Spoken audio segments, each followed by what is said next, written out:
Okay, working with Annette. It's Aspie Chris Robbins. Yeah. It is now. Thank you.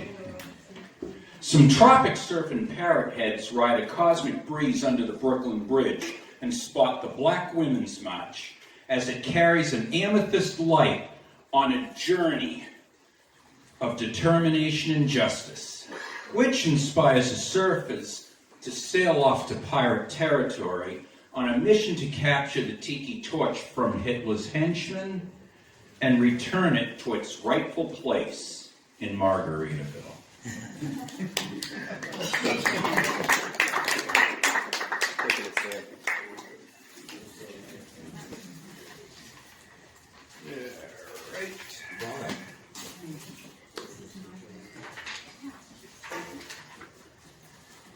Because I'm feeling out of place, I think I'll play a different key.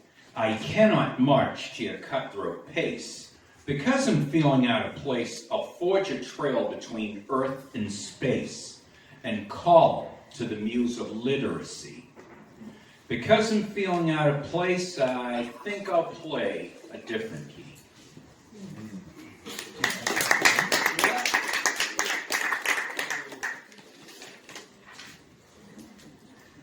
This one's called Earthrise.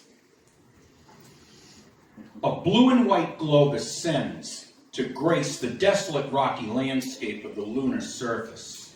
Much like the living spark of an eccentric misfit, rises above the limitations of a lifeless world, where everything is either freeze or burn, and the human experience gets freezer burned, locked away in the cold storage of death.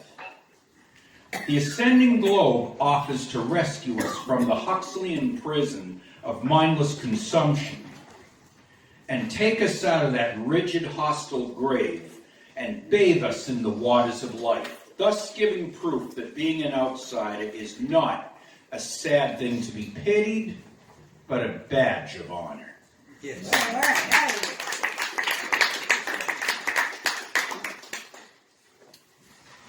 And I wrote this one right about at approximately the time that Donald Trump won the presidential election.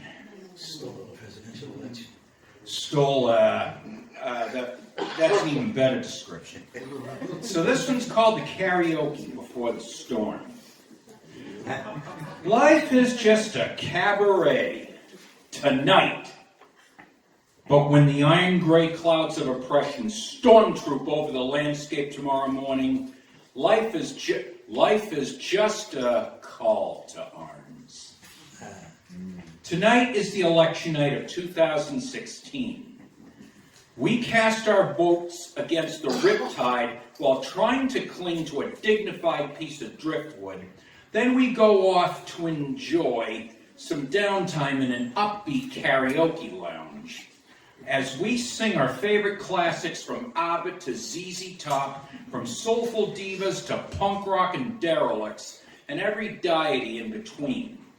One young man who socially struck out for the 50,000th time in a row decides to just do his own thing from now on and appropriately sings Billy Idol's Dancing with Myself.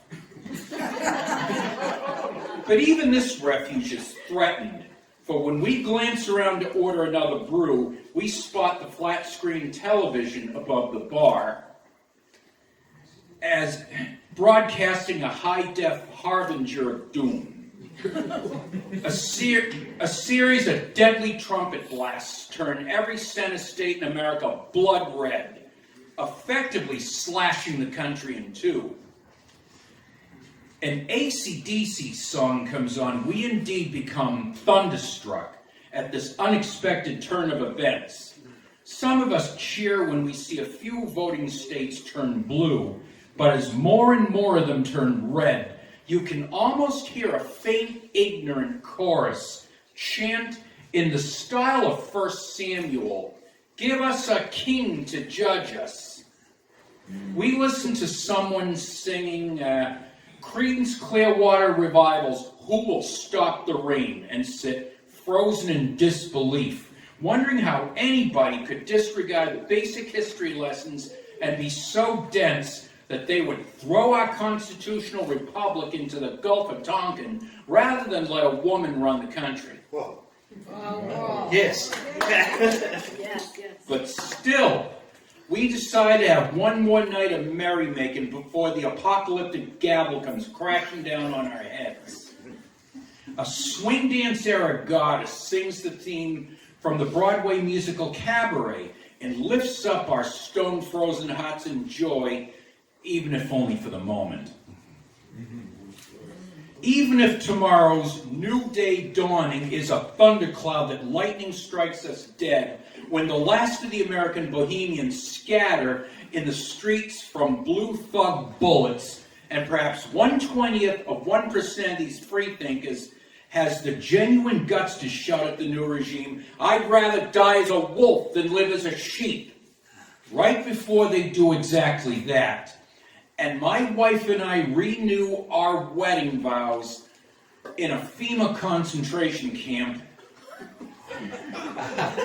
at least tonight we'll have one more festival before we fight and die for the American resistance. At least we'll always have our karaoke cabaret.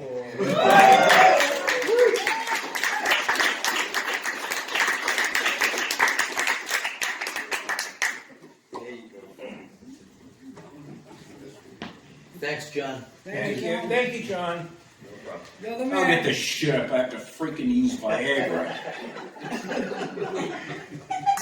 Son of a bitch.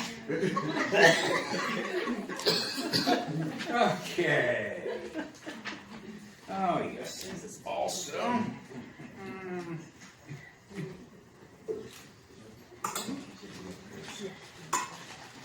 Yeah. And this next account with a sci-fi bent, and it's called The Resulting Light. In outer space, a battle unfurled.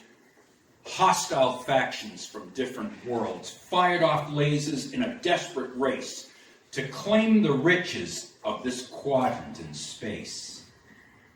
Two of the warships veered off course.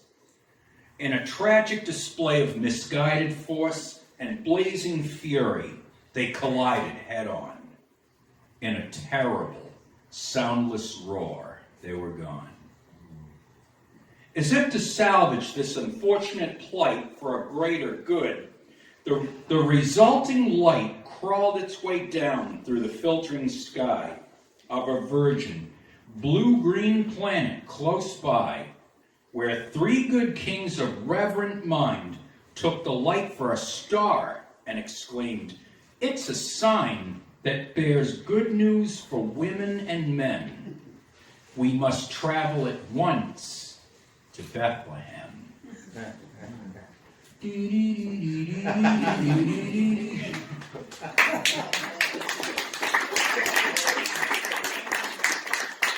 And I think I can give you one more. Yeah. Let me grab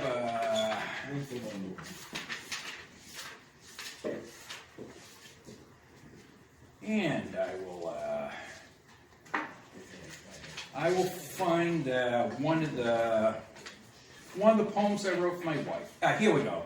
For my last poem tonight, I'm going to read one that I dedicate to my wife Julie, and this can be for any kind of autistic or neurologically divergent relationship. This one's called Globe of Scarlet. We float on air on a globe of scarlet and sunshine yellow, far above and away from a world that has no time or inclination for us. We sail over the uncertain fields of pine trees below us before we rise above the clouds and suddenly try to grow accustomed to a surprise burst of intense sunlight. And then we look down on a bright, wondrous landscape of glowing, pearly clouds and imagine ourselves as horses galloping on a celestial riding range. Our love carries us away from chaos and uncertainty and into the joy we sought for all our lives. This is all we need. Thanks very much, Esther Chris. Ask me Chris,